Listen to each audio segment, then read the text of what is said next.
दोस्तों, हमारे देश में किसान आज विरोध कर रहे हैं। किसान अगर हमारे देश में नहीं रहेंगे तो हम लोग का देश में जो अन्न आता है वो नहीं आएंगे और हम लोग भुखमरी की कगार पे आ जाएंगे।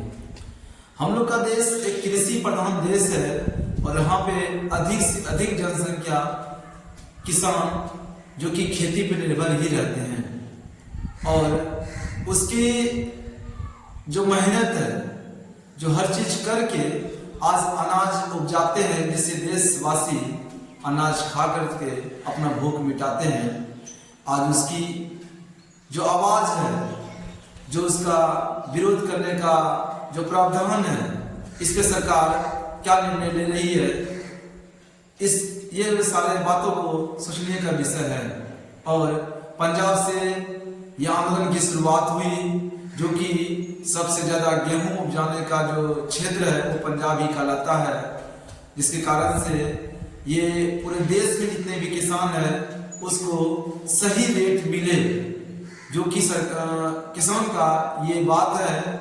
ये सरकार के पक्ष में बोलते हैं, सरकार को अपना विरोध जताते हैं कि हमें जो मिनिमम प्राइस होना चाहिए, एक रेट, एक दर, उसको लागू कर दिया जाए, जिसके कारण से हम जो अपने खून पसीने की मेहनत के कारण से अपना जो अनाज उपजाते हैं उसका उतना पैसा नहीं मिल पाता जिससे कि अपना घर की अच्छी से जिंदगी जी सकें। और जो जैसे एक एग्जांपल पे जो आलू किसान उपजाते हैं, वो आलू और प्याज का एक रेट ऐसा दिन में आ जाता है जिसके कारण से वो खुद उपजाने वाले किसान उस प्याज को खरीद कर नहीं खा पाते हैं, जिसके कारण से किसान की स्थिति बहुत दयनीय हो जाती है।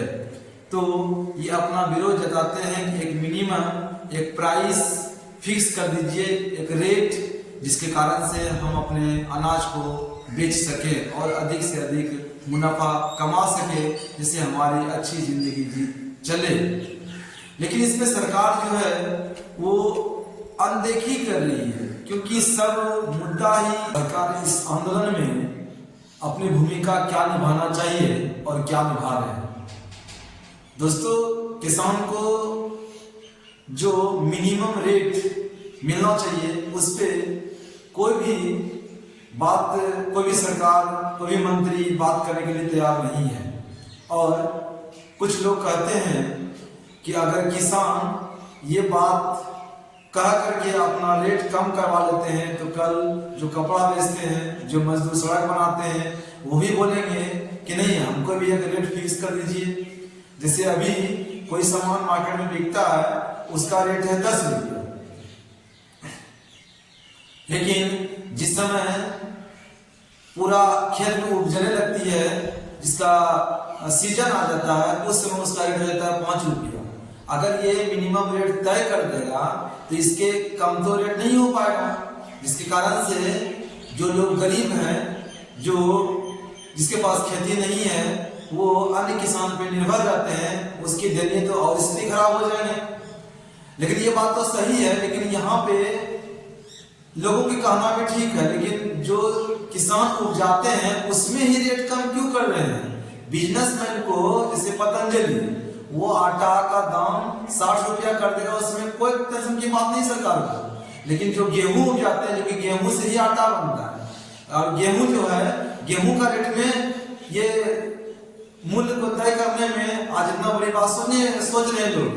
लेकिन जो बड़े बड़े बिजनेसमैन को अपना जो वो नहीं खेत में उतरते हैं और ना ही अच्छे घर में रहते हैं, नहीं उसको एहसास होता है कि खाद, बीज, या फिर कितना सा महामारी से गुजर करके खेती की जाती है, वो तो उसको पता नहीं है।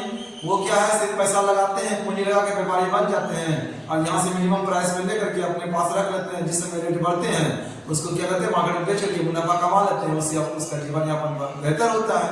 मतलब दूसरा कोई जाए जानना में उसको मतलब नहीं है। ये बड़ी बात है हमारे देश में। कहने को तो लोकतंत्र है, लेकिन हमारे देश में लोकतंत्र नहीं चल पा रही है।